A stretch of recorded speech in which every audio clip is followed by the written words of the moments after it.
Kıymadan mı? Kıyma vay geliyor. Fiesta maşinesini itip aldıysa gece alın mübarek olsun. Vay geliyor.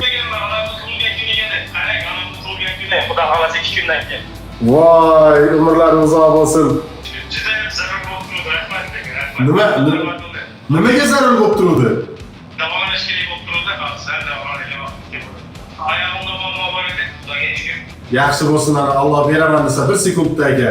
Sog' bo'ling, omon bo'ling. Tabriklaymiz yana bir marta.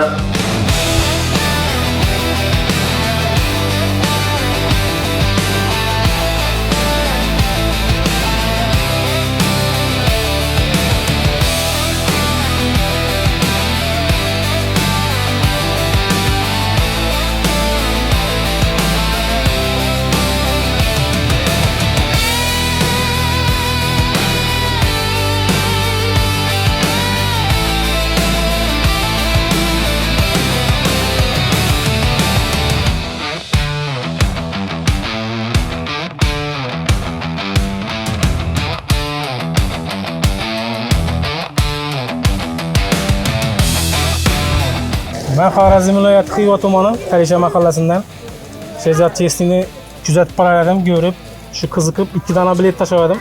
Shuni bilsinlar. Glowniy priz Tesla mashin chiqib qoldi. Shuni bugun yigitlarimiz nomini o'tkazib, katta tutdilar. Katta rahmat aytaman hammasine, tashkilotchilarga. Shehzodbek o'zine katta rahmat. Hamma tavsiya etaman. Sabrli bo'lib, yaxshi niyatda ajoyib etib o'ynasanizlar, Xudo xolasa chiqadi ekanglar. Bana çıktığına xursandman, rahmat hammasine. Şu balamını tebrikliymen. Hemmene rahmet, hemen utkaysılar Xudayım şunun maşından. Rahmet sizlerine hemmene balam. Sağ olun, selamet olunlar. Hemen öyüne şimdi acayip maşınlarını ek gelip bereverinler. 2 biletni birisine anamın tug'ilgan kuniga deb niyat etib tashladim. Yazık yine şu biletime çıktı.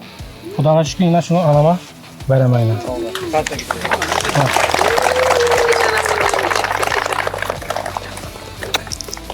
Xudayım mal şurada oynayıp gülüp yürüyorsun balam.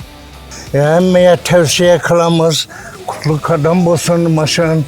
Hem muhakkak yaxşı günlerde didar görüş, tebrikler pürüş nasip etsin. Ama hecene buyursun.